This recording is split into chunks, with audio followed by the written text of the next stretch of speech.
Hello, this is Chuck Ridgway, Automation Technology Manager at Horner. Thanks for joining us for another Tuesday live stream.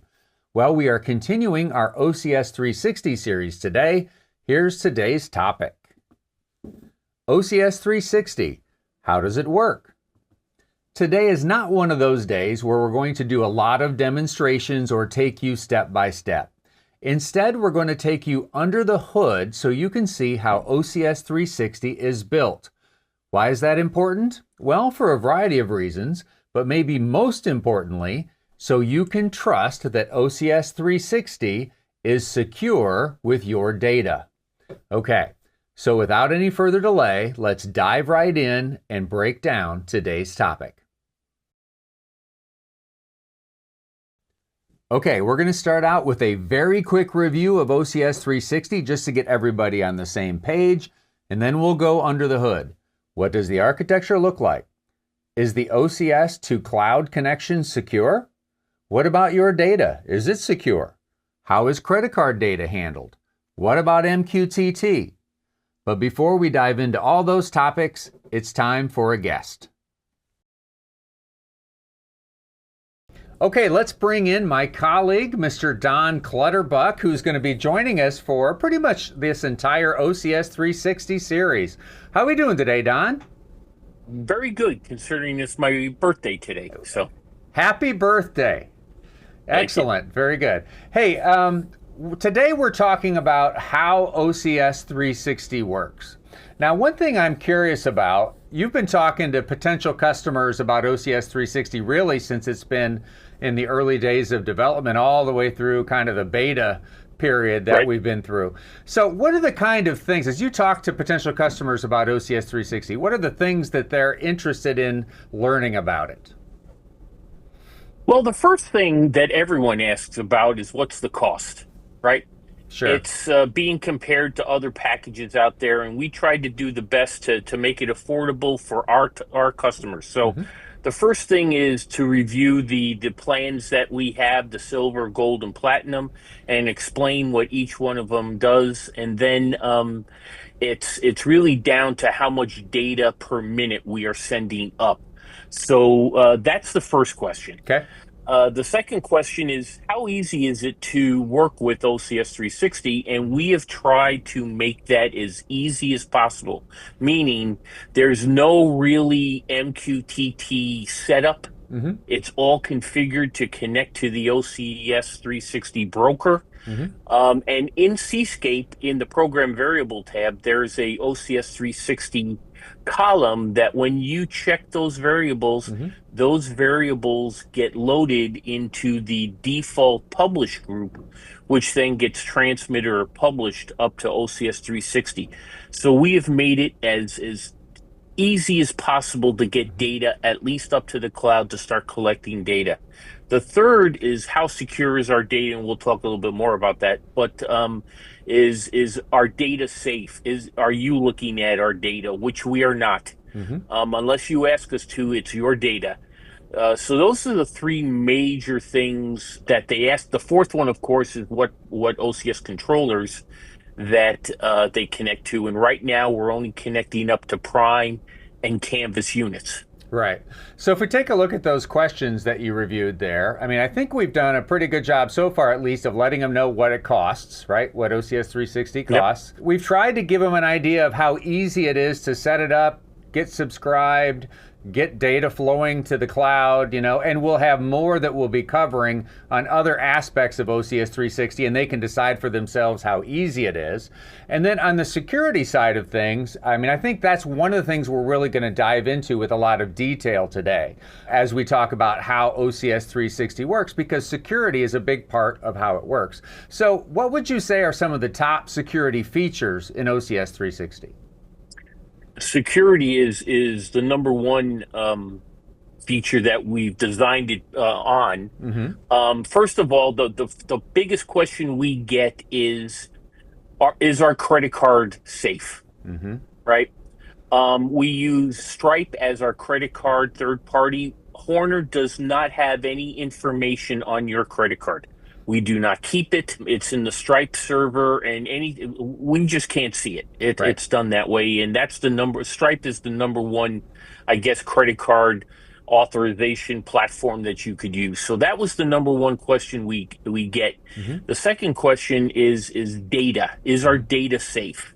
And yes, by a series of SLL certificates going back and forth, HTTPS secure Mm-hmm. links going back and forth to the cloud, we have taken every precaution to keep your data and connection safe.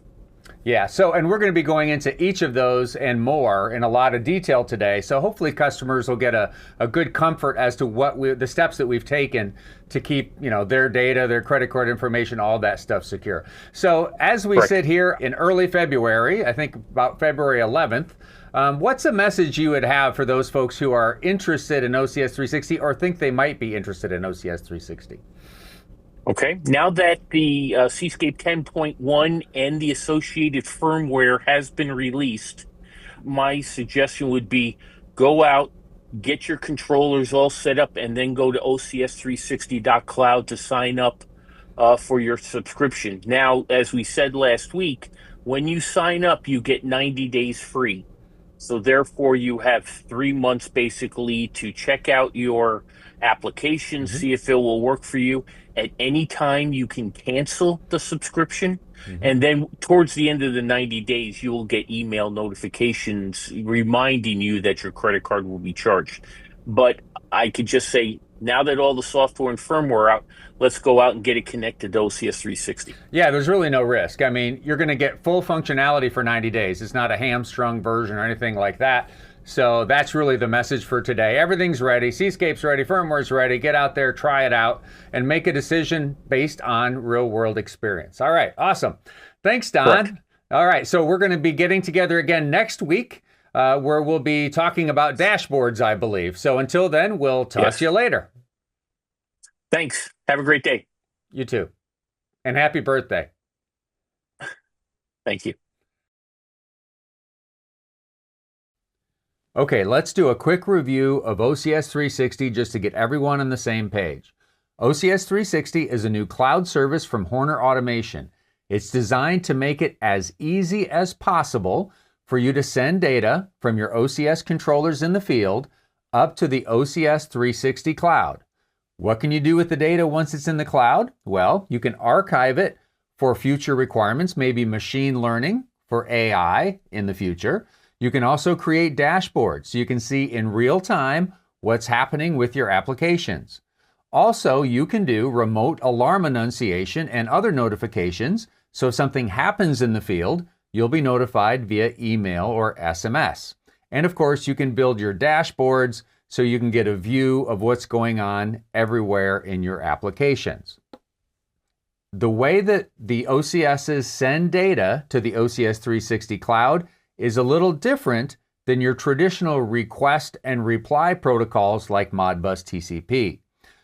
OCS 360 uses a special version of MQTT to publish data to the OCS 360 broker, where it is then logged and recorded for your future use.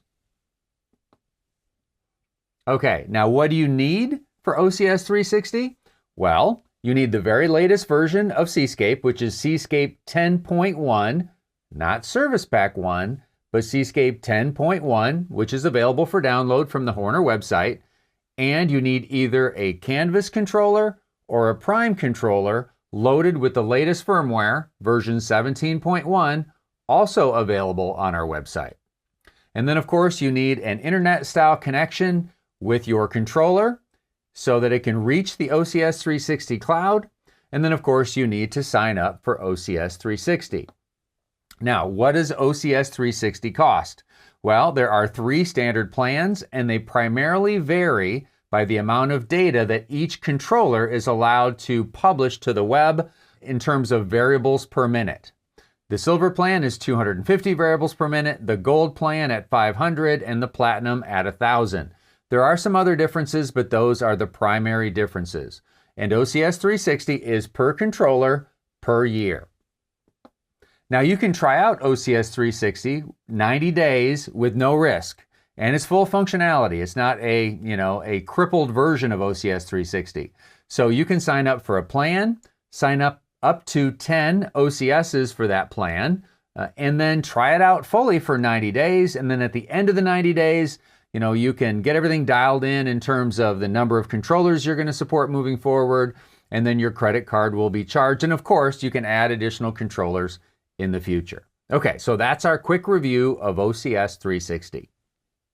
All right, now let's go under the hood and take a look at the OCS 360 architecture. All right, let's start by focusing in that center area, that blue box, if you will. OCS 360, a lion's share of it, is hosted in Ohio in the USA by AWS. All right, and you can see there are a lot of components to it. Let's start by focusing on the main application servers, one of those light-colored boxes there in the center of the blue AWS section. All right, so what do the main application servers do? Well, that's where the main OCS 360 application runs, and that is where the OCS will be pushing data from the field, and that's also where you'll be accessing data from your OCS 360 web application. Okay, so the data will come in to the main application servers. Now, what about storage? Well, when you set up OCS 360, you add devices, i.e. OCSs in the field. You build things like dashboards and set up alarming. Okay, and so your main application is actually stored in an application database that you can see in another light-colored box connected to the main application servers. So that's the application that you set up from your OCS 360 web browser. All that is stored in the application database, and it's put there by the main application server. What about the data itself that the OCSs in the field push to OCS 360? Well, they're also received by the main application servers, and then they're stored away in a different database, a customer data database, and we'll cover that in more detail here in a little bit. Also happening within the blue box there in the center is the certificate and billing server. So that's a separate application, a separate server, which handles all the security certificates, all right, as well as some billing details. Now, don't get confused with credit card details. None of that is stored by Horner. That's all stored by third parties externally to the blue box here. Okay. In addition to that separate server for certificate and billing, we also have an AWS load balancer, which we'll talk about its function here in a bit. And there's also at the top there, you can see CloudShare and CloudWatch. What is that? Well, we'll talk about that in a bit as well.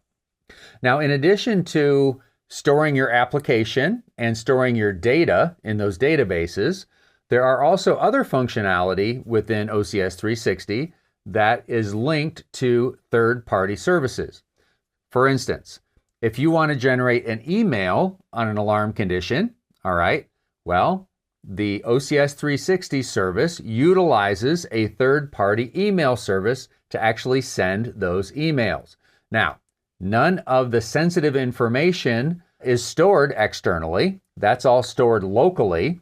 But when an email needs to be generated, the main application for OCS 360 sends those details for that one email transaction to the email service, and the email is generated. Now, similarly, if you would like to generate an SMS or a text message, that functionality is also available, and it works basically the same way. The main OCS 360 application sends the information for that particular SMS text message transaction to the SMS service, and then that is generated. Okay, now we're going to talk a lot more about the credit card handling. We've got a dedicated slide for that, so we'll cover that in a little bit. Okay, and then there's also, externally, there's also a Horner server that handles licensing. What do we mean by licensing? Well, anytime you log in to the Horner website at hornerautomation.com, or maybe you log into the European website at hornerautomation.eu, you've got a set of credentials sometimes multiple sets of credentials, but really one set of credentials that you can use to log into everything. And that's maintained by the Horner licensing server, which utilizes Auth0. So that's another external location that is accessed by OCS360. So if you choose to, and we covered this in our Get Started with OCS360 last week, if you choose to, you can use the same set of credentials for logging into OCS360 as you do to log into the Horner website. But you may decide that as a company, you want to have a generic OCS360 login as a company instead of an individual login to allow multiple people at your company to maintain OCS360. I'm not talking about users, people that just utilize OCS360. I'm really talking more on the administrative level. Okay, so we've looked at the part of OCS360 that's hosted by AWS, and we've looked at some of the third-party services and the external Horner licensing server. Now let's bring our attention to the area on the left. Of course, you've got your OCS360 web application. All right, so that of course is where you log into OCS360, you create your account, and then once you've got your account created, you add devices, you add dashboards, all those sorts of functions, add alarming capability, all that's done from the OCS360 web application. Now, of course, when you first log into OCS360, you've got two-factor authentication, all right, and of course, you've also got a firewall to make sure that you're, not a bot, that you're an actual human being. And then once you're in, your data then will flow into the main OCS360 application hosted by AWS. And then of course, you've got your OCS controllers in the field that are also communicating with OCS360. And of course, what they're doing is they're pushing variable data that you've designated to be sent to the OCS360 cloud, and they're pushing that data through MQTT, and we'll go through that in more detail in a bit. Okay, so this is a look at the main architecture of OCS360. All right, now let's take a look at all the ways we have made OCS360 communications secure. Okay, you start out in your web application by adding an OCS and activating it, okay? The certificate server automatically generates two SSL certificates, one which is sent to the application server, and the other which is retrieved by the OCS after its application has been downloaded. Then when the OCS starts sending data to the main application server, it presents its SSL certificate, and if it matches the one that was previously sent by the certificate server, then everything is good and secure communications occurs with MQTT data being sent from the field by the OCS and secure communications being possible over HTTPS between the OCS360 web application and the main application server. All right, so hopefully you can see how we have made communications secure with OCS360. Now that we've seen how OCS connectivity works, I want to cover another element of what we just saw in that animation. So one of the beauties of OCS360 is the way that it handles SSL certificates. Now, you can use SSL certificates with a variety of other communication schemes, including MQTT Sparkplug if you're connecting to kind of an industry standard application from another manufacturer. However, there's a lot of work involved in dealing with those SSL certificates. They have to be generated and downloaded, and you're responsible for all that handling. And of course, you need to keep them out of the wrong hands. The beauty with OCS360 and its certificate handling is the fact that it's fully automatic, so there's no setup required, and the certificate files are never exposed to the outside world, okay? So you don't have to deal with them, all right? That's really nice. Setting up SSL certificates is a task that you won't have to mess with, and it'll be handled automatically and securely. Now let's take a look at your customer cloud data, and we'll take a look at the different ways that that is secured. So first of all, as we discussed earlier, all the data that's pushed from OCS controllers to the OCS 360 cloud is ultimately stored in the customer data database. And that entire path from the OCS into the load balancer, into the main application server, and then ultimately into the customer data database is all fully encrypted using the latest versions of TLS. Also, that connection in red there between the main application servers and the customer data database is hard coded. Okay, so that's another way that that is secured. Also, just a little more details on the specifics of that customer data database. It is what's called a 4-node database.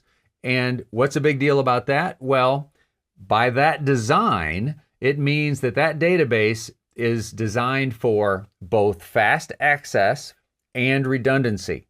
Both of those are very important, right? The redundancy helps ensure the security of your data and the reliability of your data. And then the fast access gives you great response when you're actually using OCS 360 and accessing data from the dashboard, for instance. So we believe that your data is highly secure, and hopefully, after seeing some of these details, you agree. Now let's look at reliability, because security, of course, is very important, but reliability is also critical. So let's look again inside the OCS 360 application at different ways that we've made it reliable. Okay, first of all, at the top there, we have what's called Cloud Share and Cloud Watch. So these are tools that are continuously monitoring the system, and anytime there's any sort of irregularity, maybe the resources that are in use by the main application servers took a sudden leap, a sudden gain, that's an irregularity, and will be notified anytime anything like that happens. So the Cloud Share and Cloud Watch is keeping an eye on things at all times and sending out notifications when anything unusual happens. Next, the next thing that helps keep things reliable is something called the AWS load balancer. So all the traffic comes into the application through the load balancer, and that allows, and the function of the AWS load balancer is really to distribute the incoming traffic appropriately, depending on what that traffic is. Okay, so that's another way to keep things reliable. Also, the main application servers are redundant. Okay, so it's not just one server there. If there's a problem with that server for some reason, and we need to go to the backup server, that can happen in a timely fashion. So it should be online. That backup server will be online and running in the nature of 15 minutes or so. So that really minimizes downtime. Okay, so hopefully you can see all the steps we've taken for the customer cloud data and the application in general to be reliable. Now let's talk about credit card data. All right, this is really important, obviously. Nobody wants their credit card data to get in the wrong hands. First of all, let me assure you, Horner does not store customer credit card data, period. All credit card data is handled by a third-party service, one of the leading in the industry, called Stripe. So when you sign up for OCS 360, there's a couple different pages you will fill out as you're creating a new account. The first page, or the page where you're kind of providing, email addresses and those sorts of things, that data goes straight to Horner. The next page, where you're filling in details including the credit card, that information goes straight to Stripe. Okay, so you don't have to worry that that data is being stored anywhere by Horner. Now, Stripe provides a lot of services. One of the things they do, of course, is they handle storing credit card data in accordance with all local laws, because every country is a little different in terms of their requirements for credit card data, and really Stripe is there so they can handle that according to the local laws. Also, in terms of managing the Horner Stripe account, there's a very limited number of Horner employees that have access to that, to manage the Stripe account from a Horner perspective. And all those employees, and there's not very many that do have access, only have access to the last 4 digits of the credit card number. Okay, nothing else. is available from a credit card number standpoint. So again, hopefully you can see that we've taken a lot of care to handle your credit card data appropriately. Now let's talk about MQTT, and we're going to compare the MQTT that's in use by OCS360 versus the variation of MQTT that's used by Sparkplug, which is the leading industrial variation on MQTT in use today and also supported by the OCS. So the OCS supports both OCS360's version of MQTT and the Sparkplug version of MQTT. And we're going to compare those two now, starting with Sparkplug. So the whole goal of Sparkplug is to provide an MQTT connection between edge devices from multiple manufacturers and the cloud or a local server. And again, the whole idea is to support that connection between multiple manufacturers of edge devices and multiple manufacturers of servers and software, cloud-type software services. And Sparkplug is designed for an industrial environment, which is very important. Now, the Horner OCS products do support MQTT Sparkplug, specifically Prime and Canvas, but it does require a fair amount of setup. And that makes sense, right? We are going to be signing in to a third-party server, communicating with third-party devices. So that means we need to pass a lot of information to the configuration so that can all work properly. Also, from a cost standpoint, if you are going to use MQTT Sparkplug with a Prime, there's a one-time license fee you need to pay. It's not ongoing, it's just a one-time license fee. If you're using Canvas, MQTT Sparkplug is pre-licensed, so there's no extra cost. So that's MQTT Sparkplug. Now let's contrast that with MQTT for OCS360. Now, what is that designed for? Really, it's designed to provide a connection between OCS controllers and the OCS360 cloud in industrial environments, period. Okay, there's no third-party devices we need to communicate with. It's a Horner controller talking to the Horner cloud. That means that the setup for that connection is nearly automatic. There certainly aren't any details in terms of web addresses or certificates or any of those sorts of things that are required. It's nearly automatic. Basically, you check the check mark in your program variable table, and then those variables just are automatically added to your default OCS360 group that's produced, and you're good to go for the most part, okay? And from a cost standpoint, don't get confused between the cost of OCS360's version of MQTT and Sparkplug. There is no extra cost to support MQTT for OCS360, okay? Whether you're using a Prime or whether you're using Canvas. So hopefully you've seen under the hood and you've gotten comfortable with the architecture and the security and the reliability of OCS360, at least comfortable enough to give it a try. And today, February 11th, we are fully ready for you to sign up for OCS360 and start pushing data to the OCS360 cloud. All the versions of Seascape, all the versions of firmware are up on the Horner website. We've got our video from last week, Get Started with OCS360, which will walk you through step by step. And literally, you can sign up and start sending data in less than 15 minutes. You know, once you've got the right version of Seascape and your controller's all updated, from that point forward, you shouldn't take more than about 15 minutes to get everything rolling. Okay, so that does it for our program for today. Lots of ways to interact with Horner online at hornerautomation.com, our YouTube channel, as well as LinkedIn. Okay, don't forget, sign up for OCS training this year. We've got a class next week. Not sure if there's still openings in that or not, but if not, there are plenty of other opportunities later in 2025. Okay, next week, we're going to be at the WET Show, which is a water wastewater event in Indianapolis, Indiana, which is our hometown. So if you're in the area and you'd like to check out the WET Show, we'll be displaying, we'll have lots of new products to take a look at, and we'd love to talk to you. Okay, don't forget, February is OCS 360 month, and we're working our way through lots of great topics so you can get up and running with OCS 360 in no time.